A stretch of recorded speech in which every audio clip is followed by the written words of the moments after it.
I was at a brewery last weekend, a really crowded one, Yeah. and I was just sort of observing this group of guys. And, on the surface, it looked like the classic picture of male camaraderie, loud laughter, clinking glasses, the whole thing. But if you actually listen, really tuned into the conversation, something was, well, it was deeply off. How so? It wasn't a dialogue. It was more like a series of competitive monologues. One guy would go on about his crypto returns, then the next would one-up him with his gym routine, and then the third starts in on a promotion he just got. The resume exchange. Exactly. It felt purely transactional, like they were just trading bullet points, not actually sharing their lives. Right. But then the whole dynamic it shifted. One of them, maybe he'd had a few too many, tried to pivot. He mentioned that he was really, really struggling with his dad's dementia diagnosis. Oh, wow. Yeah. And he just said he didn't know how to handle the pressure. And you expect, that band of brothers moment, right? Shoulders closing in, voices getting lower. The moment of connection. The opposite happened. The entire group, they physically recoiled. The energy just vanished. A vacuum. It was this terrified, awkward silence. You could feel it. Yeah. And it just hung there until someone hastily joked about needing another round just to escape the intimacy. That is a heartbreakingly accurate story. And it perfectly captures the structural problem we're facing. It goes so much deeper than just a lack of social connection. That recoil. That moment of recoil is the human manifestation of anomie. Anomie. Okay, that's a term we hear sometimes, but let's really ground that for everyone listening. That's Emil Durkheim's concept, isn't it? It is, yes. Durkheim described anomie as a state of normlessness. It's where the individual feels completely detached from the collective consciousness. So the rules are just gone. The shared rules of the game, exactly. When the traditional structures that provide moral regulation and meaning disappear, the individual just drifts. They're in a vacuum. That terrifying silence at the brewery table. That's anomie in action. It's the sudden, terrifying realization that there are no shared rules, no norms for how you handle genuine distress. The structure that once guaranteed you support. It's just gone. So, okay, our mission for this deep dive then is to move past the symptom, this whole friendship recession headline, and really dissect the collapse of that social architecture. Exactly. The one that traditionally provided all that stability and meaning. We need to understand the path from those civic institutions that, that mandated loyalty to this hyperindividualism we see now, which mandates self-interest. We are tracing the shift from what you could call a covenantal society, one bound by duty and oath, to a purely contractual one, where stability is just a temporary agreement. It's based on mutual transactional interest and nothing more. Okay, so let's unpack that, starting with those foundational structures that just disappeared. When we talk about social architecture, we're not just saying men don't call their buddies. We're talking about the demolition of what sociologists call mediating institutions. Precisely. And for centuries, male bonding wasn't really a leisure activity. It was a survival function. A survival function. Absolutely. Life was hard. Collective security was everything. And historically, men's communal life was. It was mediated through these powerful structures. Things like guilds, churches, fraternal orders like the Masons or the Odd Fellows, civic leagues. Those aren't just social clubs then. Not at all. They provided the framework for shared risk, for shared purpose, for communal morality. They formed this necessary, robust buffer between the isolated individual and the overwhelming power of the state, or, the crushing force of the market. So if you were, say, a working man in the 1930s or even the 1960s, and your house burned down or you lost your job, you didn't just call some distant federal agency. No. You appealed to your union hall, or your church vestry, or your fraternal lodge. They were the ones who provided mutual insurance, psychological support, and, most importantly, a collective purpose that was built on duty. That word duty, that seems to be the core of it, the difference between a covenantal society and the contractual one we're in now. It's the absolute core. A covenant is permanent. Yeah. It's based on an oath, on shared obligation. It demands mutual accountability, regardless of the immediate benefit to you. Whereas a contract is temporary. It's only bound by mutual interest. So as soon as that mutual interest vanishes, say, one man loses his job or another brings up a problem that can't be fixed by talking about crypto, the contract is broken. And vulnerability becomes this huge, unmanageable risk. That transactional mindset perfectly explains that brewery scene. The second the cost of emotional engagement went up, the group just dissolved. And you can see this shift so clearly in places where those institutions were once the strongest, like the Rust Belt. It makes me think of that anecdote about Frank, the retired millwright, the ghost of Local 302. That story is such a tragic illustration of this. I mean, it shows how social erosion just guts real community resilience. Frank spent 3 decades of his life, and it all revolved around 2 points. The factory floor, which gave him his purpose. And the union hall. And the union hall across the street, which gave him his community. That hall wasn't just for contract negotiations. It facilitated everything. Card games, youth sports sponsorships, holiday toy drives, and critically, it was the town's functioning social safety net. And that safety net was real, not abstract. Oh, absolutely. When his basement flooded back in '98, Frank didn't just file an insurance claim. A half-dozen guys from Local 302 just showed up. With pumps, with tools, with a 6-pack. Wow. They fixed his basement, sure, but more importantly, they affirmed his place in that covenant. The union hall provided the civic glue that held that town's social fabric together. But the union hall is gone now. The mill closed. The union lost its purpose. The hall was sold. And now it's a bright, modern, cashless coffee shop where everyone just stares at their laptops in silence. So the building is there, but the soul is gone. Its function has been completely inverted. What was once a hub of collective action is now a space for hyper-individualized commercial consumption. The town, in a narrow economic sense, might be efficient, but it has become profoundly, deeply, socially bankrupt. And Frank's still there, just unmoored, invisible. Disconnected from the only form of brotherhood he ever knew. And this institutional collapse is so tied to the hard economic impacts. I mean, it's fundamentally reshaped the middle class, especially with the decline of labor unions. That's where the numbers really start to tell a brutal story. You really can't separate the social collapse from the economic collapse of the middle class provider. The decline in union membership since the 1970s. It's the physical manifestation of weakened worker bargaining power. And this decline, it coincides directly with 2 massive trends: rapidly rising income inequality and stagnant real median wages. We have to put a spotlight on that wage stagnation.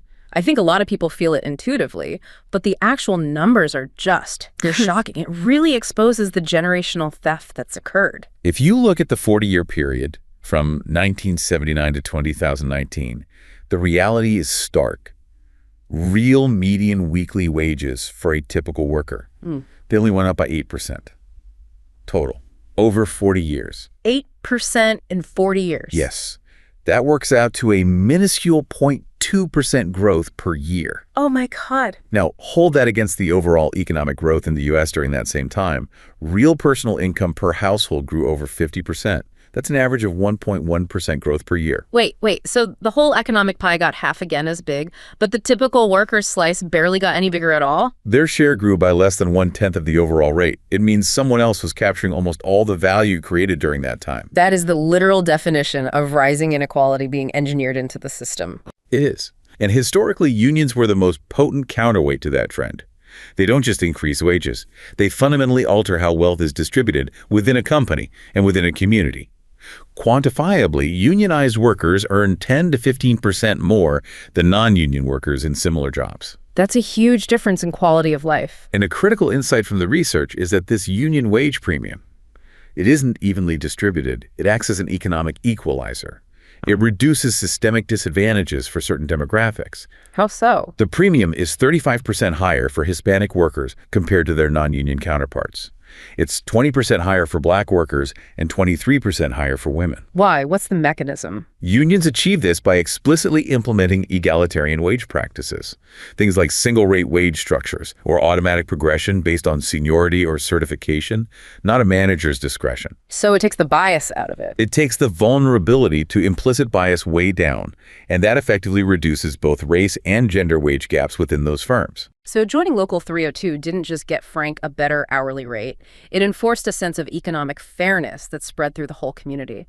But it was also about more than just the money, right? The non-wage benefits. Yeah. Those seem just as important for stability. Non-wage benefits are absolutely massive, especially when it comes to shifting risk away from the individual in our contractual world. For instance, unionized workers are 5 times more likely to be offered defined benefit retirement plans. Traditional pensions. We're talking about traditional pensions, where the company assumes the responsibility and the risk for your financial stability in retirement. It's not leaving it all up to the individual worker to navigate the stock market with the 401k. That is such a fundamental difference in how risk is distributed. The contract society says you bear all the risks. The covenantal structure of the union says we bear the risk together. And critically, unions bargain for these non-monetary amenities that restore a sense of agency and control. Predictable scheduling, for example, is highly valued. One study estimated that the average worker values the ability to avoid short-notice schedule changes. They value it at up to 20% of their total wages. 20%? Are you serious? That is enormous. It is. That suggests someone might be willing to take a $10,000 pay cut if it just meant having a reliable schedule. That proves how broken the system is, that people are willing to pay so much just for basic control over their time. It's a desperate bid to reclaim control. Predictable time lets you arrange childcare, manage family logistics, pursue education, live your life without the constant chaos of last-minute shift changes. It's a direct restoration of control, and that's the antithesis of the precarity that hyperindividualism creates. And these positive effects, they don't just stop with the union members, right? There's a broader civic benefit. That's the spillover effect, or sometimes called the thread effect. When a firm unionizes, or even when workers just start organizing, non-unionized firms nearby often have to raise their pay and improve job quality to compete. To avoid their own workforce organizing. Exactly. So those benefits then raise homeownership rates, they improve education rates, they bolster the whole community's resilience. Union density is a rising tide that lifts the entire town, not just its members. But when that foundation crumbles, when the wages stagnate and the safety nets are gone, it hits the core identity of men. Especially that traditional definition of the male provider. The crisis of male friendship becomes a crisis of self-worth. Economic precarity cuts straight to the heart of that identity, the inability to fulfill that provider role, to secure the milestones that society tells them define success. It creates this immense corrosive anxiety. And we have specific survey findings that illustrate this pressure cooker environment. What are people actually saying? What does that pressure sound like? Well, there's a pervasive anxiety that those foundational life milestones are just permanently out of reach. Men talk about feeling that home ownership is impossible now. They feel they're not in the career path they thought they'd be in. There's this widespread cynical belief that being born into wealth is now more important for getting ahead than hard work. Yeah. And critically, this desperate sense that, and I'm quoting here, the only way to make it these days is to find a job that makes you rich quickly. That desperation for a quick, low-effort path to wealth, that's a perfect description of the brewery monologues we started with, the crypto and promotion flexes. It is. It's a coping mechanism for a structurally broken system. It's this desperate hope that you can game the system because you can't rely on the community that's no longer there. And this financial stress has profound interpersonal consequences. It directly interferes with men's ability to form healthy relationships, to be the partners and fathers they want to be. One father in a report noted this feeling of being ripped off and so angry at the system. And that anger has to go somewhere. It translates into a destructive personal belief. I can't afford to get married. I can't afford to have kids. The anger at the economic reality poisons the desire for a family life, and that just reinforces the isolation. So if that's the state of the economy, the institutional collapse, the pressure on the provider identity, how does that pressure translate inward into our psychology? We need to explore how that breakdown led to this psychological prison of hyperindividualism, which brings us to part 2. Right. The erasure of those covenantal structures leaves this immense void. And that void is quickly filled by a philosophy of extreme self-reliance. Individualism, defined by the moral worth and self-determination of the individual. This sounds powerful, but also dangerous. It's a powerful, long-standing philosophical concept, but it's the modern political application that really radicalized our social architecture. I've always associated this radical individualism with the rise of the internet, but you're saying this shift was really cemented politically decades ago. Oh, absolutely. The modern political consensus was formed in the 1970s. Historians noted this sharp shift where citizens in the West became intensely focused on defining and claiming their individual rights and identities. They demanded greater personal autonomy, less control from the state, the church, the community. This was picked up by politicians. It was incorporated directly into the appeal of Thatcherism in Britain, which championed the idea that the individual and the family unit should supersede the collective. Her famous line, "There is no such thing as society." Right. That's when the focus shifted to cementing personal autonomy over collective welfare. But then you have the really radical extreme of this idea, which is, frankly, it's terrifying when you scale it up, egoist anarchism. This is the philosophical foundation for the ultimate transactional mentality. Egoist anarchism, from Max Stirner in the mid-19th century, basically posits that the individual is sovereign. Their only limitation is their power to get what they desire, without any regard for external constraints like God or the state or morality. So morality is just a ghost story used to control you. Self-interest is the only reality. To Stirner, concepts like rights, duty, community, they were just spooks in the mind, abstractions used by the weak to restrain the strong. He argued that society, as a collective thing, doesn't actually exist. Only the individuals are its reality. So no groups. He explicitly favored temporary unions of egoists instead of structured groups bound by duty. You convene only when your self-interest aligns, and you just disband the moment it diverges. That is the philosophical justification for the I got mine, you get yours mentality we see everywhere. It's pure, radical self-determination justifying this survivalist retreat from the social world. And in the modern context, that survivalist retreat manifests as substitution. It means replacing messy, demanding, real relationships, the kind that require vulnerability and accountability, with something easier, less taxing. That's where the parasocial relationships come in. Exactly. It leads to the substitution of true relationships with digital, non-demanding parasocial relationships. Men retreat into these digital bunkers, consuming content from streamers or gurus or podcasters. They get a semblance of belonging, a substitute for meaning, a guide for the isolated self. Without ever having to risk vulnerability or accountability or that awkward silence at the brewery. Right, and this philosophical shift from collective duty to self-serving interest has created the epidemic of loneliness we hear so much about. It's not just a feeling anymore. It's a public health crisis that stems from a crisis of belief. It's officially recognized as a crisis. It is. The U.S. Surgeon General issued an advisory detailing this epidemic, and it noted a profound long-term trend. Loneliness levels for young men specifically increased every single year between 1976 and 2019. Every single year. For 43 years. This isn't a cyclical dip. It is an entrenched 4-decade-long deterioration of male connectedness. That suggests every generation of young men for the past 40 years has been progressively more isolated than the one before it. That is a terrifying trend line. And the symptoms of this disconnection are deeply unsettling. Look at the data on emotional isolation. 53% of men agree with the statement, "No one really knows me." More than half. And 47% agree that their interests and ideas are not shared by those around them. This isn't just about not having someone to grab a beer with.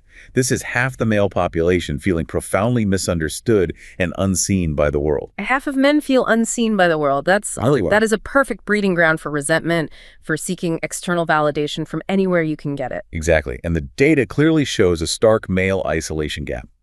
Working-age men are more likely to experience social isolation than women. And crucially, men are half as likely to receive emotional support from their friends compared to women. And this is made worse by the fact that men, more than women, tend to rely on their jobs as a primary source of meaning. They often prioritize career success over time, with friends or family or hobbies. So when the economic forces we talked about in part 1 decimate the factory and the union hall, the traditional institutions of male employment men lose not just their paycheck, they lose their primary source of identity and belonging. So the loneliness crisis is fundamentally a crisis of lost purpose, made worse by this philosophical permission slip from egoist anarchism. Which brings us to the psychological framework men adopt to cope with this lethal combination of pressure, isolation, and lost purpose. What's known as the man box. The man box. This defines that restrictive set of masculine norms, emotional stoicism, dominance, self-reliance that we saw enforced at that brewery table. It's the armor they wear to survive this contractual world. It's the internalized mechanism of the contractual society. You must be self-reliant because reliance on others is a pathway to failure. And we have startling evidence that agreement with these restrictive beliefs is actually increasing. It's getting worse. It rose from 46% of men in 2017 to a projected 55% in 2025. This shows a cultural hardening. Men are doubling down on these norms in response to increased societal precarity. It almost sounds like a necessary defense mechanism, even if it's corrosive long-term. If you believe the world is hostile and transactional, these norms are maybe the only way you see to avoid being taken advantage of or rejected. The data strongly supports that connection, especially around economics. Men who report high economic anxiety are 1.8 times as likely to endorse man box ideals. So the calculation is clear. The psychological calculation is, I must project dominance, stoicism, and radical self-reliance because I cannot trust the system or my peers to support me when things go wrong. And that acute economic exclusion, it seems to hit minority men particularly hard, forcing them toward these norms as a defensive measure. That is what the research clearly indicates. Black men are 2.3 times as likely to be in the man box compared to white men, and Hispanic men are 2.0 times as likely. So there's a direct link between supporting this restrictive masculinity and feeling excluded from the economy. For those facing the sharpest end of economic hardship, the man box becomes a more necessary, albeit psychologically destructive, survival strategy. But here's the paradox, what you've called the dark paradox, that I think should make everyone stop and reflect. Despite all the obvious emotional drawbacks, crushing your vulnerability, denying connection, there's a positive correlation with subscribing to these norms. This is the absolute crux of the crisis. Endorsing man box ideals correlates positively with feeling a greater sense of purpose in life. Wait, how is that possible? It suggests that for some men, adopting this restrictive, highly defined framework dominance, stoicism, self-reliance, it serves as an emergency scaffolding for meaning, especially when traditional sources like career, faith, or community have all collapsed. It provides a blueprint for what a man should be in a world that offers no other clear moral or social direction. So in an anomic society, a world without norms, men are adopting this lethal framework simply because it's the only defined framework available. It's the only thing that temporarily fills that existential void. They are choosing purpose over safety. And that choice comes with devastating psychological costs. The pressure required to maintain that restrictive identity in a failing economy it's lethal. Alarmingly, men who are in the man box are 6.3 times as likely to report having thought about suicide in the past 2 weeks. 6.3 times? Yes. That data point alone should stop us in our tracks. The armor men are putting on is literally killing them. So the economic precarity leads to psychological isolation, which leads to adopting these restrictive norms. That provides a false sense of purpose, but it massively increases their mental health risk. And that emotional void has to go somewhere. Which brings us to the final stage of this process, part 3. The shift from this individual atomization into political and social extremism.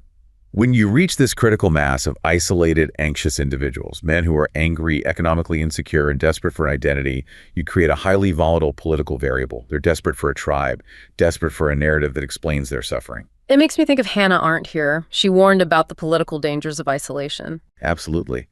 Arendt observed that the ideal subject of totalitarian rule isn't the convinced ideologue. It's the atomized individual who has lost the distinction between fact and fiction because they have no community to anchor their reality. They're lonely, they're resentful, and they're susceptible to any simplified explanation that promises them a return to status and a place to belong. So the man who is economically insecure and psychologically isolated is just fertile ground for movements that promise to tear down the system that failed them. And that desperation manifests as a political tear-it-all-down mentality. Economic anxiety is a powerful catalyst.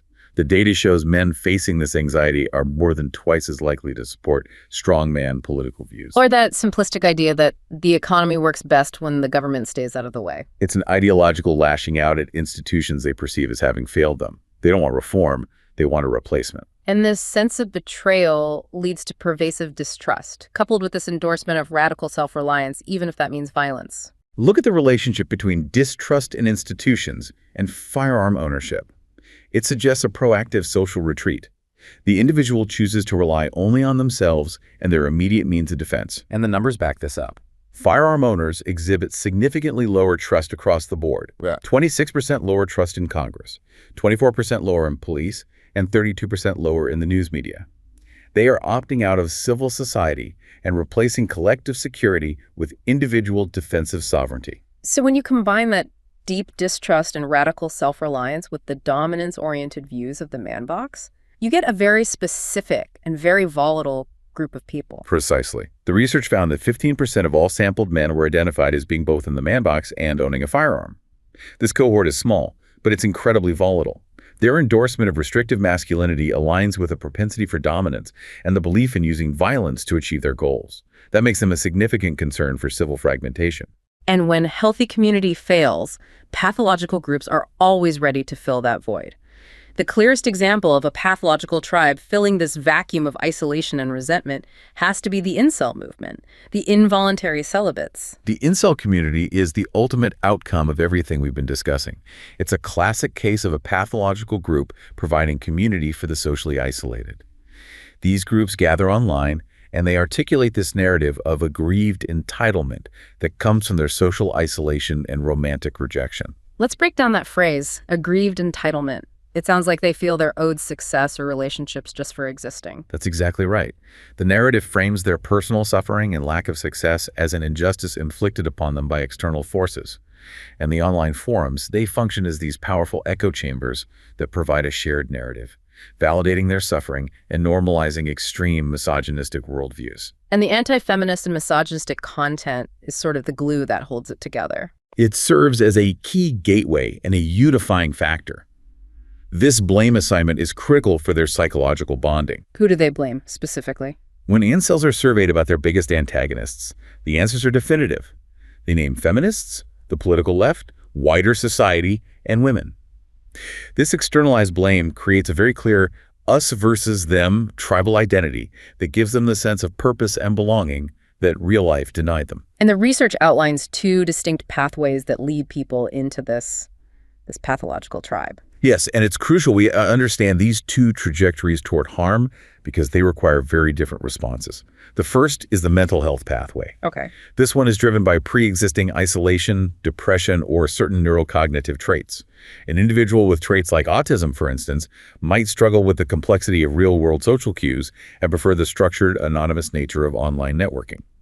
They're seeking community, but because healthy community is absent, they stumble into these forums. So it's loneliness searching for connection, but what it finds is a toxic environment where extreme views are amplified and their underlying mental health issues are just weaponized. Precisely. Their vulnerability is weaponized. Then the second path is the dispositional extremism pathway. This one involves pre-existing psychological traits like the dark triad, combined with certain ideological dispositions. Can you break down the dark triad for us? The dark triad is a cluster of 3 personality traits. Narcissism, so grandiosity and entitlement, psychopathy, which is a lack of empathy and impulsivity, and Machiavellianism, which is manipulation and exploitation. So a very toxic combination. Individuals exhibiting these traits, especially when paired with existing right-wing political views, are associated with heightened misogyny and a stronger propensity for dominance. For this group, the incel community aligns with their broader ideological extremism and provides an outlet for their sense of entitlement. It's showing how technology isn't just a meeting place, but an active participant in this radicalization. The design of online space is a critical amplifier.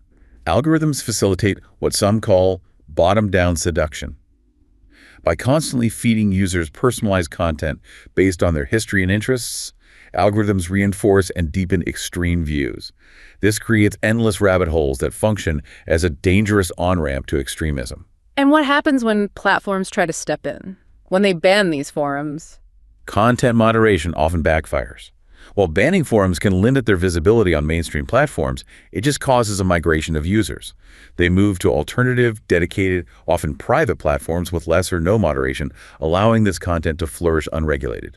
And it probably strengthens their resolve. Worse, the bans can act as a unifying force. To the alienated user, a ban validates their narrative of being oppressed and silenced by wider society. It strengthens the incel community's internal resolve and bonds them together in resistance. So this entire deep dive has chronicled this structural breakdown. From civic life to economic pressure to the psychological retreat into hyperindividualism and the political volatility that comes from it. If we're going to address this, we have to look at rebuilding the architecture that provides meaning and support. We have to reverse the transactional model and restore structural support. Yeah. And one area of surprising consensus, which does give me some hope, is the need for fundamental structural policy changes around care and financial stability. This isn't just self-help, this is statecraft. And this support for structural change, I notice, it cuts strongly across party lines and gender. Absolutely. The support is overwhelming and bipartisan. We're talking over 80% cross genders and voting groups for key policies like subsidized childcare, a 4-day work week, and paid time off for parents. Things that reduce stress. These policies lay the groundwork for societal stability. They alleviate the financial and, crucially, the time stress that contributes to economic anxiety and the breakdown of family support. If parents have predictable time and affordable care, that removes enormous pressure. And if we look back to part one, the most impactful institutional structure for restoring economic security and combating isolation was the labor union. It enforced a collective purpose. Strengthening labor unions is a crucial structural path to addressing both financial precarity and isolation at the same time.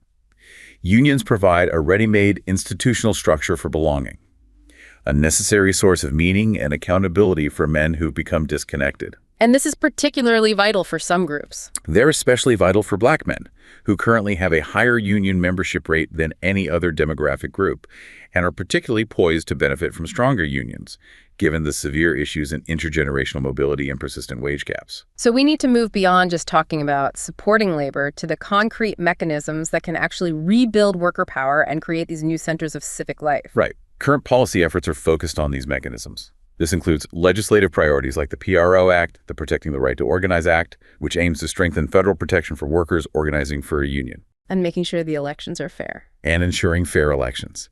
Then there's increased funding to the National Labor Relations Board, the NLRB, which is the independent agency responsible for enforcing labor law.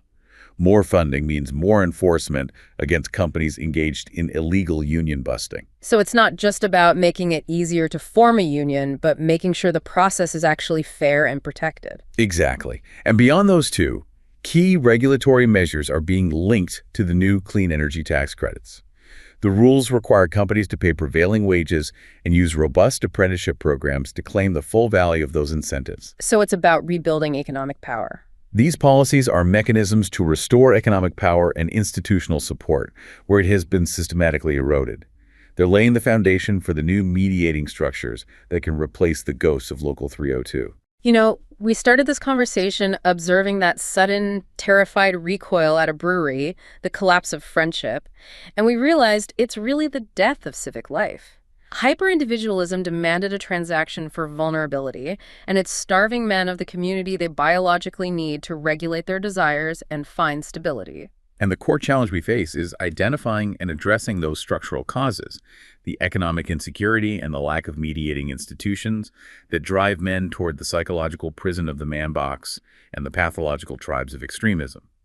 Restoring economic power and institutional support is essential to offering isolated individuals a path toward healthy purpose and preventing the structural breakdown from deepening into civil fragmentation. Oswald Spengler saw the megalopolis replacing organic community with spiritual distance. The ultimate act of resilience in this age isn't just about self-help or individual outreach. It's the audacious commitment to building new forms of brotherhood that mandate mutual accountability and messiness, providing structure and meaning strong enough to resist the vacuum of nihilism.